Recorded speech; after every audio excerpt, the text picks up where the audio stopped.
Coal atau batu bara. Coal biasanya muncul di gua dekat permukaan, dan banyaknya sih di ketinggian Y45.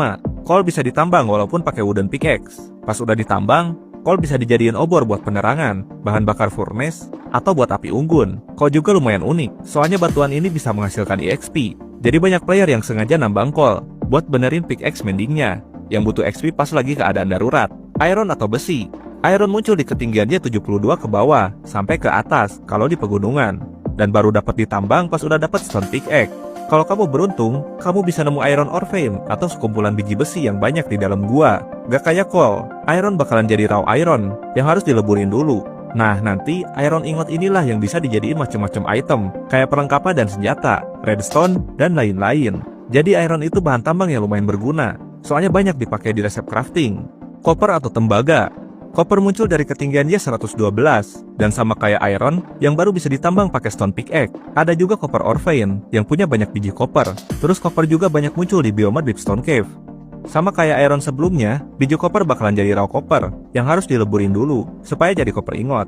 Copper itu termasuk ore yang baru, soalnya ditambahin di Cave and Cliff Update part 1, di 1.17, dan punya karakteristik unik, yaitu oksidasi, di mana copper bakalan berubah warna gara-gara terekspos ke udara, dari jingga ke hijau. Terus gimana supaya warna kopernya itu permanen? Tinggal pakai honeycomb aja, supaya kopernya gak berubah warna.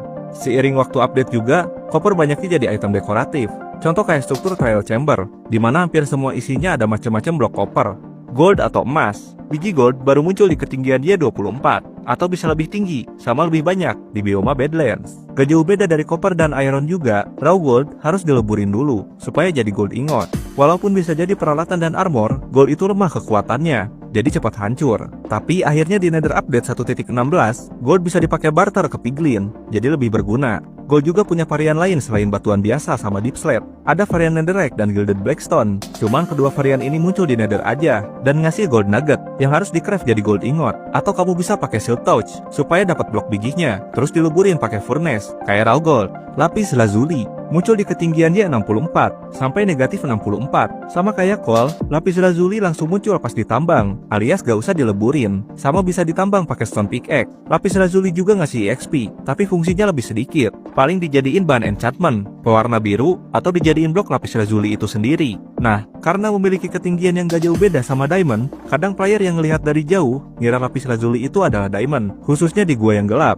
Redstone muncul di ketinggian Y16 dan baru bisa ditambang pakai iron pickaxe. Ketika player berinteraksi sama biji redstone, bloknya bakal menyala. Biji redstone juga gak perlu dileburin, karena bakal jadi redstone dust. Redstone adalah item utama buat bikin komponen redstone dalam Minecraft, selain iron.